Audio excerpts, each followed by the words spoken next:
money or the lure. Think I wanna cherry while I'm relevant to door. You need to hear my shit live on the fucking tour. Niggas in they feelings, hold know what for. You putting tension in the air. I earned it fair, you a square.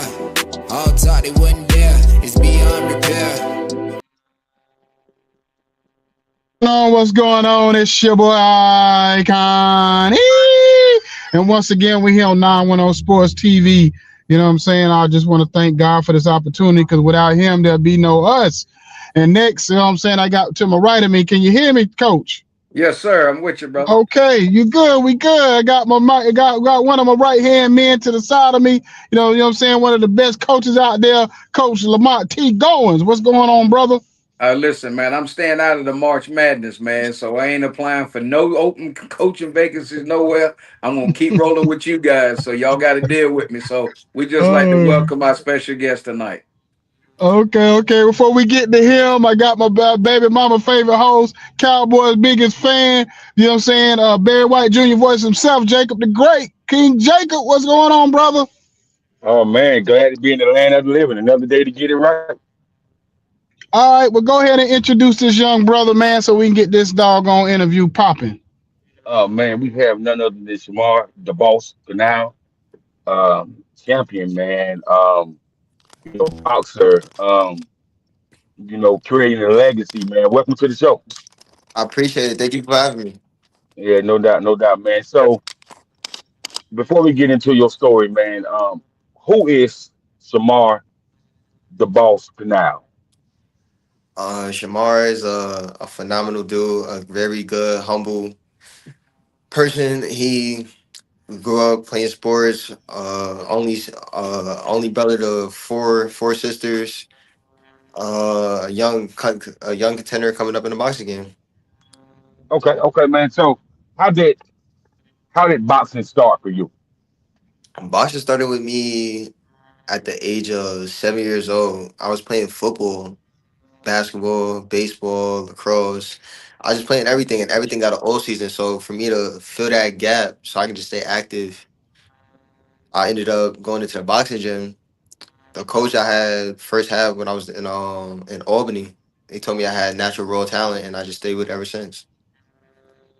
Okay, man. So I know you as a young man, you had a lot of youth championship fights, man. So tell us about your very first fight. Oh man, my very first fight, it was nothing. It was nothing I could really dream of. My first amateur or my first pro fight. Your first amateur. My first amateur fight, I remember I was only in the gym training for probably 3 weeks before the coach said I had natural raw talent. They wanted me to go fight. I had fought a kid named Ricky Rice. He was the number one kid in New York at the time for my weight division. I never fought novice. I fought open. So it was my very first fight. I want to say he had about like 20 or 30 fights. So my first fight, everybody, I have a whole family there. I'm in my hometown. It was just the atmosphere, everything was just amazing. I went out there, showed out, and got the dub. Okay, man. So I'm gonna pass it on over to Coach Goins because he got some questions because he didn't came up through the ranks and watched some major fights. So, Coach, are you there? All right, he went black on us for a second. So I'll Okay, just jump in while So Coach get it together over there. So basically, man, you've had a lot of fights. Is that normal to fight so many? Because you had a lot of like amateur fights. Is that yes, is that sir. normal in that scenario? It really I feel like it all depends on how far you willing to go with the sport. I done fought all over the country. I fought overseas. I went to the national tournament, so I took it above a level that most average kids would take the sport of boxing. So I feel like if you was to push it, yes, having all the fights that I had is normal. Okay.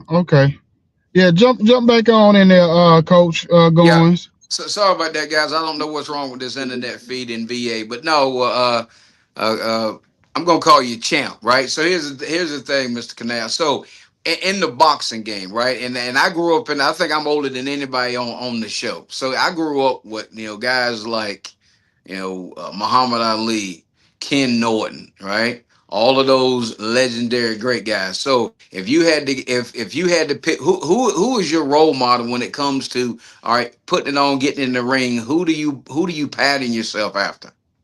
Tommy Orange.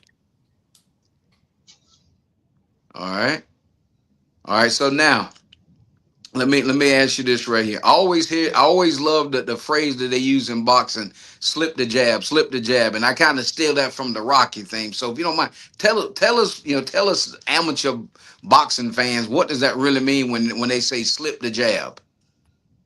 Just staying on point, and basically in the amateur system, it's like a tag. Just basically playing tag, you're it, but you don't want to be hit. So you just basically staying, allowing your front foot and playing with your lead hand.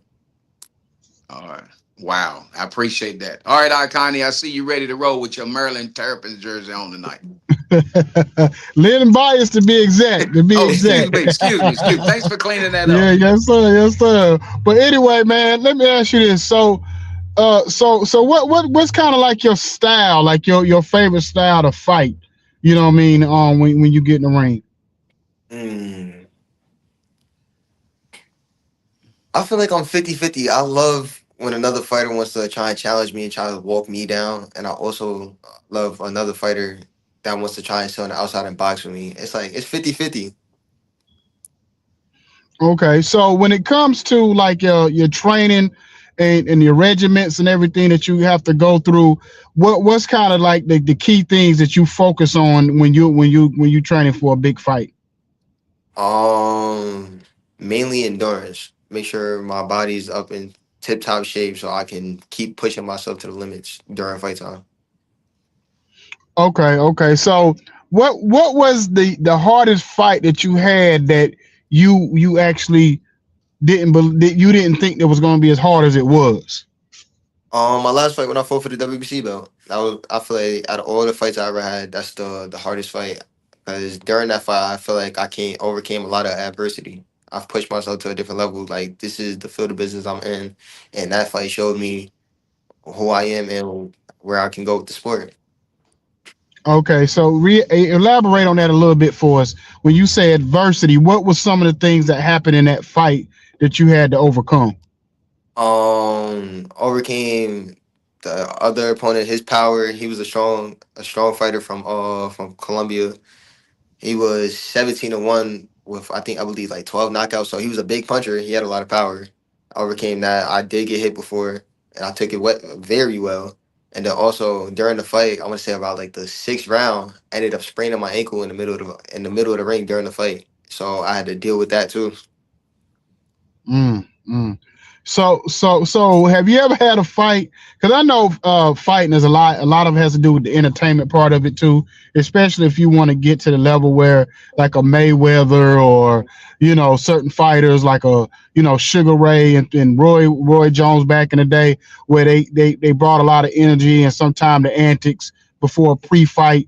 So has there ever been fighters that you fought that you really did you kind of liked them or respected them, but you kind of played that role of like you couldn't stand them, you just hated their guts? Hold on, say that one more time. It was a lot. I'm trying to figure out which So one it so was. so so basically, what was it, a fighter that you ever fought?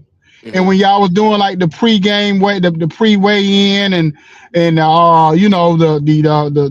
press conferences and stuff of that nature, that you acted like you didn't like them, but deep down is but you played that role of like you hated each other with y'all when y'all really didn't. Is there any fight that you had like that? Nah, I never had no fight like that. Okay, okay. All right, before we pass it back on over to Jacob, everybody subscribe to 910 SNE. We also powered by inspireradio.com and 810 Studios. Go ahead, Jacob. So, from the time you came up with boxing, how have you seen the sport change tremendously? And what is the things that I can't hear. can you hear me? Yeah, I hear him. Okay. So how have you seen the sport change since you started fighting? I can't Basically, hear. I grew up in the Mayweather era, so I feel like back then, while I'm growing up watching the Cottos, Canelo, Mayweather, Shane Mosley, and everybody like that, I feel like everybody was fighting everybody. The sport was very entertaining to watch because there was a lot of big names and a lot of big fights to be made, and they were getting made. I feel like now it's more so everybody wants to keep their own. Nobody wants to fight each other or take a big risk. And I feel like me, I want to take the big risk. I'm looking to make all the bigger fights. Okay, cool. So talk about some of the youth tournaments as an amateur that really make people watch you and notice who you are.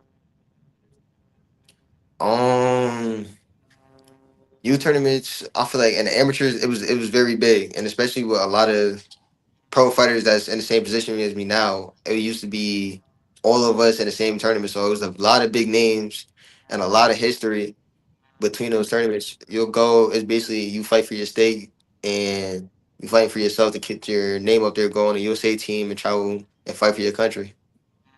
Okay. So you won all these tournaments, and you won a lot of fights, as an amateur man. Talk about the first time that you knew you was going pro, and how did you prepare to go pro? I got the call. I want to say I was 17. I believe I was 17. I was a senior in high school. I just finished the Olympic trials, and then they changed the date. Said I can't fight for the Olympic trials no more because of how young I was. I guess I had to be 18. I was only 17 at the time. So after that, I had a little hand injury from my last amateur fight. My dad, gave me a call. He's like, "Yeah, my manager Robert Booster right now. He reached out to my dad and said that he wanted to turn me pro. We had to sit down, figured everything out. Everything made sense for the time.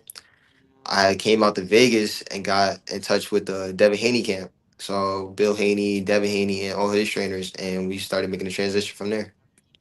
Okay, man. So mentally, man, how did you have to prepare yourself to go in for that sit down? And once you had that sit down, what did you learn from this sit down, from transitioning to an amateur boxer to a pro boxer? I feel like the transition, just me being around the Devin Haney camp and seeing, because at the time I was 17, Devin was only 21. So seeing the little age gap, how we around the same age, and his work ethic and the way that he carry himself in the ring, outside the ring, and everything like that, he basically gave me the blueprint on this is what it is. Just follow this, and you're gonna be successful in the boxing game. Okay, man. So let's talk about your very first professional fight. Take us back and take us through some of the synopsis on you know how you kind of understood that you are a pro fighter now. Mhm. Um, First pro fight. So throughout the whole camp, I had fought at a weight that I would never fight at again. So me just trying to see if I can get back down that little. We ended up doing it. But I remember the camp, it was just a lot of drilling, a lot of that's what really chose my path for me, if I could say. I really chose that path off of the grind and the sacrifice I did for my first pro fight. But when the lights came on and that hanger came off and I'm in the ring, I was in Atlanta, all my family was there, and we ended up getting the first round knockout, and it was just a great experience. Okay, so are you are you a technical boxer, a slugger, or are you a southpaw fighter? I'm everything. I'm a jack of all trades. Wow. Okay. So if you would like to go and elaborate on being a boxer, but really having all those areas, technical fighter, a slugger, a top off fighter, and a defensive fighter. So how Mhm. did you wrap all that up into one? Going through the amateur system, just growing up, I was still even like when I was going overseas and I was seeing a lot of different styles. You gotta learn how to adapt to certain things. So just me already having 13, 14 years in the fight game as I got older. I ended up starting to perfect the things I was doing in the amateurs. Okay, okay, okay. Coach Goins, over to you, man. All right, now, so here's where I want to go. I know all fighters got a little bit of swag, right? So in that, so how did you pick your colors? I mean, what? Tell us how that you mean, because it's all about that entry, the ring entry. You know, somebody opens the rope, you step in, and when you step in, do you backpedal or do you hit them with a little bit of a little combination of what? So what? Let me go again. Original question: how did you pick your colors, and are you true to those colors, or do you switch up depending on your fight? Um, color wise, I don't know. The colors just it just come to me. It's like I like this. Let's go yellow and white, or let's go blue and black. Like it just come to me, and then we just go to the drawing board. We ended up drawing it up, and it looked good. Put it on, feel good, fight good. All right. So when you step in the ring, what's the first thing when you step in the ring? Do you back or kind of give them a little little razzle dazzle? Or you just kind of step in and just like I move do in one spot. I do the same thing every time. I get in the ring, I do a little skip with a little head bump, listen to the music, and then I go to the ropes and go back into the corner. Okay. All right. Now you will sit down in between the rounds, or that depends, or you stand, what's your style?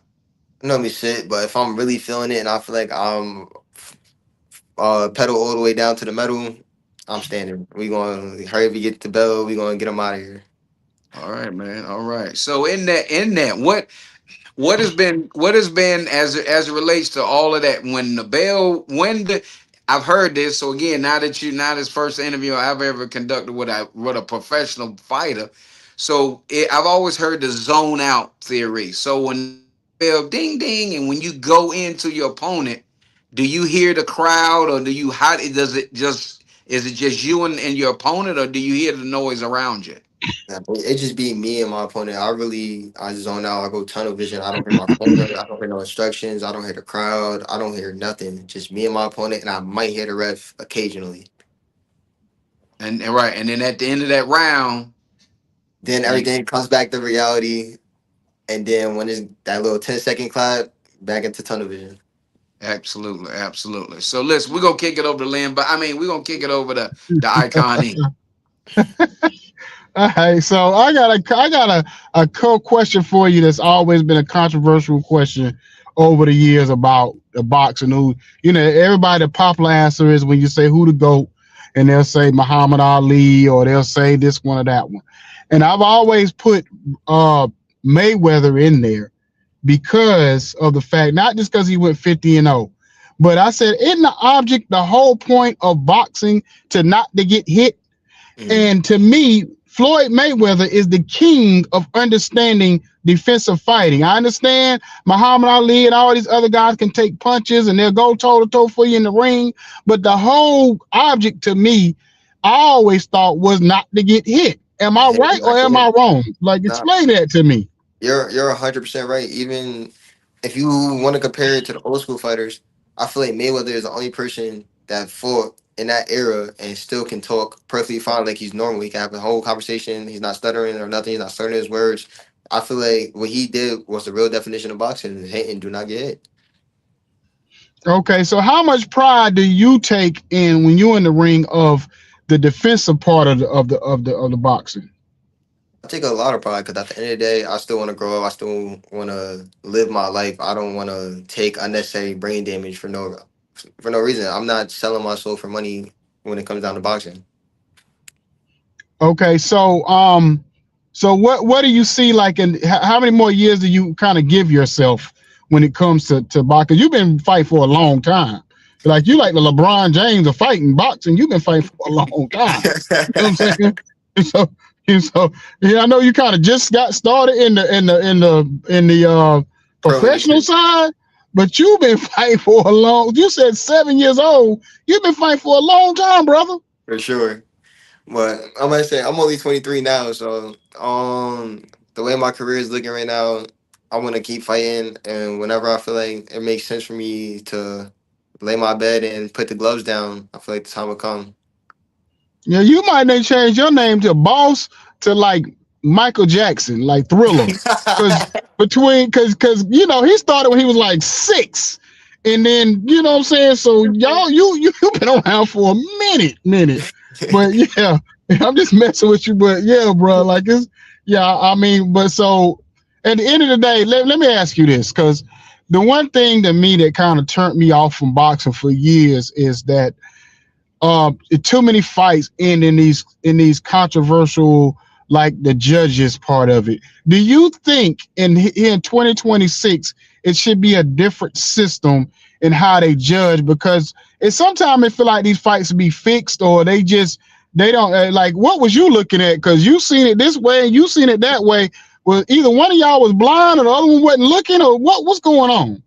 I feel like it's nothing wrong with the judge system, cause I feel like it's really no system. I feel as though it's really whatever judge is really there, and they're looking at the fight is what they're interested in, what they really want to see how the fight want to go. I feel like it's no on the book. All right, he did this, so he's gonna get the round. Okay. So have you met any the older fighters, like the fighters that you looked up to, mentors or people that you watched over the years? Have you ever met? And if you have they gave you any advice? Yeah, I met a handful of old school fighters, and they for sure helped me enhance my game, give me just keep gaming me and schooling me up on certain tips that I could take with me and influence it into my own game. So what's the one or two things that you could tell us that one of your mentors or whatever told you that you carry with you, or that always jumps in your mind or your head whenever you maybe be training or in a fight you having, whatever it is? Um, I could say with Roy Jones, he helped me with my hook. He helped me give me a couple tips on how to be faster with my combinations. And I remember when I was younger, I was in West Virginia for an amateur tournament. I had met Pernell Whitaker before he had passed. He's the reason why I ended up turning southpaw. He ended up giving me some tips on how to become a southpaw. Yeah, because Pernell Whitaker top five in my book. You know what I'm saying? I love You know Sweet what I Pea. mean? Yeah. Oh yeah. So basically, what is you know what, Jacob? I'm gonna let you jump back in. I'll jump back in a minute. So you're probably the second person that I have met that was WBC international champion. The first one I met was a fella out of Charlotte, North Carolina, by the name of Calvin Seabrook. You Mhm. know, he held that championship. This was years ago though. But so what is it like with them overseas fights and becoming a champion? You know, while fighting overseas. What is that like? What is the press like on that? You know what I mean? Because is the overseas press different from the U.S. press? Um, I don't. I wouldn't say the press is necessarily different. I feel like it's all the same. It all got the same concept. Um, they still promote and they boost and everything like that to keep your name out there and show who you really are. Okay. So if you had to now before I say this, I'm gonna let you know that I'm a Bernard Hopkins fan. You know what I mean? I'm definitely gonna let you know that I love me some. I love B Hop. I love some B Hop. So, what are five fighters that you would say that you could compare yourself to? That I compare myself to. Mhm. Tommy Hearns, Pernell Whitaker, Sugar Ray Robinson, Devin Haney. Um, who else can I compare myself to? I say Crawford. Okay, Mm, okay. Oh, mm. wow. That's that that's pretty tough. That's pretty tough. So let's talk about your footwork while you're in that ring, man. What style of footwork do you have? Style of footwear. I got a boxer's footwear. Okay. So even when you're backpedaling and you're slipping the jabs and it's hard for the opponent to hit you, man. How how do you keep that backpedal balance up and and you don't miss a beat, because I feel like that's hard to do, bro. You know what I mean? Especially when they coming at you trying to hit you, and you dodge, you ducking and moving, and you got that back pedal that's so magnificent that they can't even knock you off your balance or nothing like that, man. So how much time in coaching did it take for you to get that down pat? I can't really put a time limit on it because I've been doing it since the amateurs. It's been a long time. It's the same thing. It's just repetition, a good rhythm, and keep drilling it and drilling it and drilling it and drilling it. Okay. Now I hear, a lot of boxers talking about training and talking about the nutrition prep before a fight, man. What is your balanced diet like before a becoming fight? While I'm cutting, I normally try and go pescatarian, try and cut out red meat and all the extras. I just try and keep a nice clean, keep it going through the system, but also keep my energy high. Okay. So man, when did you actually become champion, man? And when you became champion, man, has this experience been overwhelming for you? I became champion July 5th, 2025, July 4th weekend in Shreveport, Louisiana. And it was a blessing. I'm on my next fight. I'm supposed to be fighting May 30th, and I'm supposed to be collecting another belt. Okay. You heard that, Coach going. I'm Watch going out. to collect another belt. Watch So out. Another belt. over to you, Coach going. Well, Let's so get it. listen. Yeah, absolutely. So, champ. So let me ask you this. So, what is the location of your next fight? Las Vegas, Nevada at the MGM Grand. Oh man, he's at the MGM Grand where they got real lions and tigers in the cage. Absolutely. All right. So let me ask you this, champ. So when you're away from the ring, tell us about how do you get away from it all? How do you keep the noise out? What do you do to relax? Some people fish, some people read books. So let us in that window of your life. Me personally, I'm a gamer. I like to just sit down, clear my head. I like to play video games. I feel like that keeps me at ease. That's my little cutoff zone where I can just zone out and just be me. All right, good deal. So here it is. Now this is I'm swinging for the fence on this question right here. So if you could go back in time, or who would you love to be on the card with? You hear the bell ring, you step in the ring, and you look across, and you name some great fighters, right? So you name the Hitman. You talked about Sugar Ray Robinson, right? And I heard you mentioned Roy Jones. All those. Who would you love to look across and sitting on the stool on the opposite side? Oh, so like my dream fight, like who would I Yes, like to share the sir. ring with? I'm sorry. Say again. This is basically like a dream fight who I would like to share the ring with. Yes. Who would you? Yeah. Who would be your number one if you could go back and say, "Man, I'd love to have an opportunity to fight him." Pernell. Woo! All right, that's legendary, man. I tell you what, I'm gonna let this out, man. If I was ever, I wasn't blessed to be able to do any of that stuff. I'd have to sit there and be like, man, who would you want to fight? Like, I'd have to say Cassius Clay, right? Or I'd have to say Muhammad Ali, just because I grew up in that era to where he was iconic, right? And it was just, and it's just a pleasure. So my last question is this: so you see yourself, you're gonna get this next belt coming up at the end of May.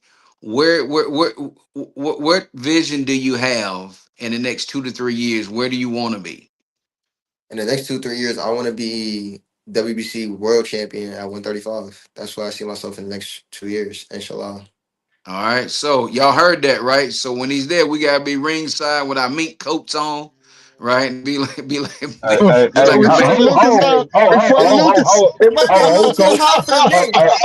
Hey, hold, coach. I can't be like Frank Lucas with his big Bob hat on, and them folks show up at my door. well, I mean, we ain't got you know what? We ain't got to be peddling no dope. We ain't got to have on no alpaca. I mean, we can have some rabbit or some some kangaroo, but we just got to make sure we ringside to support the champ. All right, Connie, I'm gonna kick it to you. I know that's right, coach. all right. So let me ask you something. What if any three of us fought you and we was training? What's the punch that we gotta be afraid of. Because if you hit us with this, we going to sleep. Everything. Oh, Okay, okay, I ain't mad at you. Because I just asked you that because back in the day, Mike Tyson, everybody knew, boy, if he hit you with that uppercut, that For nut sure. right there in that nostril, you out. But So I just I so when feel I like I feel like I got dynamite in both hands. I feel like either whatever I throw, if it lands a certain way, it's lights out. man. okay. So have you ever like put somebody to sleep like that? Yeah, for sure. Okay. So let me ask you this fight that you got coming up in Vegas. Are you the main are you the main event? No, Devin Haney and Rolly Romero is gonna be the main event. Okay. So I know we could probably look it up. This is why I'm asking this because I normally don't ask you type this particular question. But being that you about to be top dog, what's been your biggest purse so far? Biggest purse so far, I think either 20 or 25,000. Million? That's my biggest purse so far. I'm about to say you there Not not yet. Hey, I'm he gonna about to buy say us. Not let me yet. hold some. Hey, if that's I the can't case, wait for that. he'll ship us some. He'll ship us some coats. For I get to sure. say you can ship us Book some on me if that was the alpacas. case. Oh man, so this fight that you fight next, if you when you win, I ain't gonna say if when you win, will that take you to that level where you start getting some 7-figure deals? I feel like that put me on track to get there. Okay, so who are you fighting? And you said May, right? Who are you fighting? We have opponents sent to us. We waiting for somebody to send the contract over on my end saying that everything is already finalized. But we looking at a 18-1 fighter named Kobe Brady from Barbados. Okay, your record is right now is what? 12-0. 12-0. So what will it take to get you? Because in your division, just tell me who's top dog in your division right now. Who the top 3 fighters? As a world champion, top three fighters. That got basically whoever got a belt right now. I feel like Raymond Mortalia, he has the IBF belt, and Abdullah Mason, he has the WBO belt. The Oh, WBA, Javante, we don't know what Javante's doing, so we can't even really count him as one of the top fighters at 135 anymore. okay. So will it take, or has it been conversations for you to get an opportunity at one of those fighters, or you have to fight maybe like 4 or 5 more fights? What will it take for you to get to that point? I mean, I'm collecting belts as I go right now, so I feel as though in a matter of the next 2 years or the next between 3 to maybe 5 fights, I should be having one of those names on my resume for a world shot. See what you got to do, brother. You got to do like how you watch Creed and all that, and it be that one boxer that get on TV and just be talking mad joint. That's what you got to do. You just got to get on one of these doggone whatever. Just be like, listen, I'm calling you out. You know what I'm saying? I mean, For like sure. just go But crazy. you it's know like what I'm saying? I feel like that's why I said back then in the era. That's why I said it, the eras is different now. Back then when Mayweather was fighting everybody, he could do the HBO and everything like that, the Showtime to go talk a lot of mess and everything like that, and then set up a fight. Now you start calling people names out. They want to go on Twitter. They want to start tweeting at each other and don't send no contracts. They say everything but let's fight. So it's like Mm. why waste the energy, Mm. make it look like I'm over cyberbullying you to fight you, and we all know it's not gonna happen. I feel like Hold on. I feel like when the Hold time comes and that contract come and it's already a name and it's a done deal, then we can get to business and we can talk how we gonna talk to each other. See, Hold I on. can't see, no, see, I can't see. You see what that man just said?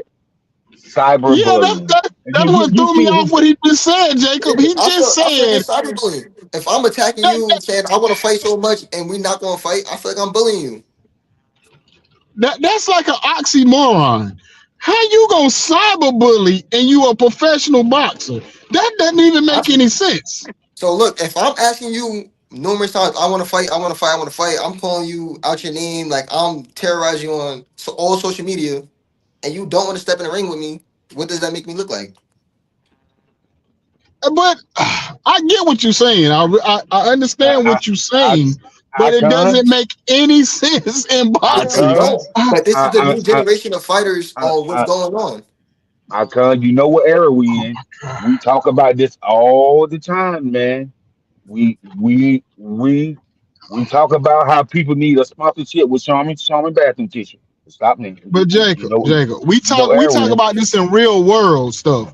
I'm glad we got this young man on here because I never thought boxing would ever use the word bullying in it. Like this, it doesn't make any logical sense at all.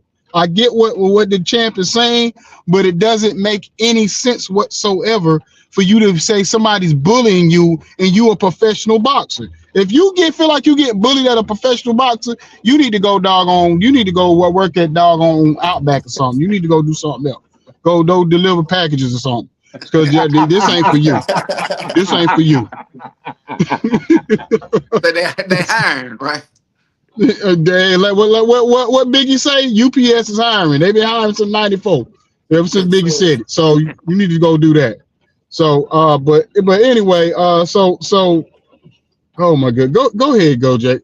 I'm baffled right now. Go ahead, go Jake. Just threw me off. Hey, hey, so people know you're a professional boxer, man. So man, I know you be out and about and people come up to you and stuff like that, man. So how are you with your community and with the youth that's inspiring to be where you're at now? Everything is all respect. So for having, at the end of the day, I consider myself normal and average. So for somebody to come up, ask for an autograph or a picture, just to talk to me and ask me when's my next fight, I look at it as like I'm doing something right, and it just keeps pushing me to be who I am and stay down for what I'm doing. Okay, okay. So has there been any people that walk out with you, or what is your theme music? Sit I said, do you have any certain big time people that walk out with you, or during your fights, or what is I your know. theme music when you walk out? Theme. I don't really got a theme. It's just like whatever is in my playlist, the song that I like and that I'm feeling. That's what I go with. But as far as people walking out with me, I normally try to have young amateur fighters that got their belts and what they're doing, trying to be in the same position as me. I normally try to have them walk out with me. Okay, okay, man. So Coach Goins over to you, man.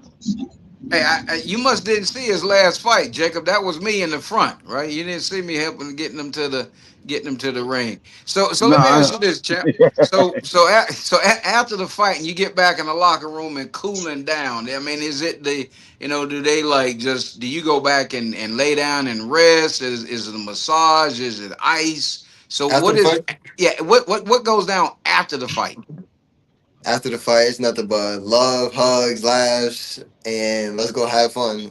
Job is over with. I just want to be around family, friends. Let's go have fun, and then when we get back to home, then I do my recovery. Okay, yeah, and that was my second part. So like you said, your recovery is it like do you take a week off or 2 weeks off just to kind of get your body right back, or do you like take a day off or 2 days and right back in the gym? Me personally, I tend to try and take a week only because of what I put my body through for camp to prepare myself for the fight. Makes sense. Makes sense. All right, let me see if I kind of if let me see if he's back from being bullied. Hey, I'm gonna ask this question without going into the details, since we in the bullying era. And I always kind of thought about this question for every now and then, because whatever is sex thing, that's still a thing where you can't have sex before a fight, like, or whatever. And if you don't, Mhm. how long you gotta go without Nah, before a fight? it's still a thing. You know, a lot of people still do it. I feel like it's more so a mental, but I personally, I do it. I don't have sex before fights. I just don't do it. How I feel how like how, how many weeks or how many days before, like, will you stop? Like, I gotta, just the cutoff day. month and a half. Month and a half. Yeah, Oh I my feel like that's god! a reasonable cutoff. No wonder y'all be angry as hell when y'all get in the ring. God, Lee said a month and a half. Man, Boy, are you? man, Do I'm you? not to I'm get gonna too have to. personal, but do you got a girl or wife or whatever? Yeah, I have a fiance. And Man, she understands that, like, yeah, She baby, we can't, understands. yeah. She knows, like, baby, no. And I normally whenever I go away from camp, I don't even be around females. I don't be around them. yeah. Okay, so when you go away from, because you from New York, right? Yep. So where do you do your camp? Where you do your camp at? I normally do my camp in Las Vegas, but wherever Devin gives that call, wherever he wants to be, I end up flying out towards Devin anyways. Oh, okay, so you under Devin's Yep. organization. Yep. Got you. Oh, okay. So, have you thought about doing like a documentary or something to tell your story? Because I know a lot of times, especially in the era we are with social media, sometimes if people know your story, that'll kind of will bring more intrigue to you as far as maybe, getting those fights a little quicker, the bigger fights a little faster. I'll be for sure down for a documentary. I feel like my city don't breed a lot of boxers, so for me to push my city out there, it could be a big thing for my community back home in New York, So what city are you from in New York? Albany, upstate New York. Albany. Oh, okay. My daughter-in-law, that's where she from out there. Skets, how you pronounce Connected. Skeskany? Connected. Yeah, Connected. Schenectady. Yeah. She out from that area. I used to Oh live yeah, there. yeah. And hey, coach, it's country as hell Yeah, out yeah, there too. Like, hey, hey, yeah. Hey, hey, no, hey, it hey, ain't hey, country, though. hey, It's not country. hey, Well, look, I come, Schenectady. Well, it look it I feel country. hey, It coach, is not country at I ain't, all. coach, I ain't never seen, I couldn't have a problem with pronouncing the word. I was like, he all right over there? But I told We can hey, do. he might have took too many shots in between the rounds. Yeah. While I was getting bullied, I Why just took a few why we're getting shots. bullied? He won't slip in that jab. Hey, well, listen, champ. Hey, I appreciate you coming on tonight, giving us your time or whatever. I know you got this big fight to prepare for, so I know you probably got to get your rest. What time you usually get up in the morning to start training? 9 a.m. I know it'd be up 9 Oh, wait, a.m. so you ain't one of them 4 o'clock in the morning people. Nah, 9 a.m. Let's be reasonable. I don't know, some of you guys get up 4, 5 o'clock in the morning and start Nah, running and doing all kind of nah. stuff, and I'm about to say, I'll you give know. you the schedule right now. 9 a.m., get up, eat breakfast, go to strength and conditioning by 10 o'clock. Come home, rest around 11:30ish, 12. We got the gym at 1:30, between 1:30 2 o'clock. Got the gym. Finish the gym about 4, maybe 5, depending on how the day go. Rest for a little bit, and then night run or whatever time I want to go running that night, and then restart the process What time you normally go to bed? after the run. Normally, I've been on a schedule lately though. I've been going to sleep around 11 o'clock. Oh, okay. Well, we definitely gotta let you go for your trainers be done cuss us out. You know what I mean? They see you on here doing interviews and all that. You know what I'm saying? They really gonna be like, "Well, what you doing, bro?" You know what I'm saying? So, but yeah, but I appreciate you letting us into your world a little bit. And Hey, when hey, hey, hey, huh? I can hold on. Let me say something to Mr. Canal. Mr. Canal, Yes, sir. just tell Devin Haney that we have a spot for him to come and interview for sure. For sure. I'll make the call. I appreciate it. Yeah, Go ahead, yeah, Icon. because when you make it all the way to the top, and like Coach said, we short with our chinchillas on or whatever. You know what I'm saying? We definitely want to see you box in person at one of these fights or whatever in May the near 30th. future. You know what I mean? Hey, if I can make it, I'll try to make it out to Vegas. You know what I'm saying? I don't know how much them tickets gonna cost, but hey, I try to get out there. Y'all boxing fights be expensive. They could be expensive. But hey, if you really want to make it, we try to figure something out. You said what now? I said, if you really want to be there May 30th, we could try to figure something out. Okay, I appreciate that, brother. I appreciate that. No problem. All right. Well, anyway, man, like if there's anything you want to say, social media wise, whatever wise, information wise, before we let you go, brother. All right. It's Shamar, the Bulls Canal. I'm logging off. Shout out to 910 Sports for having me. Shout out to the panel. You can follow me on Instagram at Shamar Canal. On Twitter, I'm real Shamar Canal. And on May 30th, we're going to another performance on, and we collecting another belt. On to the next. Yes, sir. We will. We rooting for you, brother, all day. You know what I'm saying? So you go get your rest, get your training on, and man, you know what I'm saying, appreciate and keep doing what you're doing. Thank you. I appreciate AKA Shamar the Boss Thriller Canal. He been fighting for about 50 years. it. And we out, bro. We out. We out. Thank Have you. a good night. You too. Have a good one. How far are you willing to Puta safada, te mandei.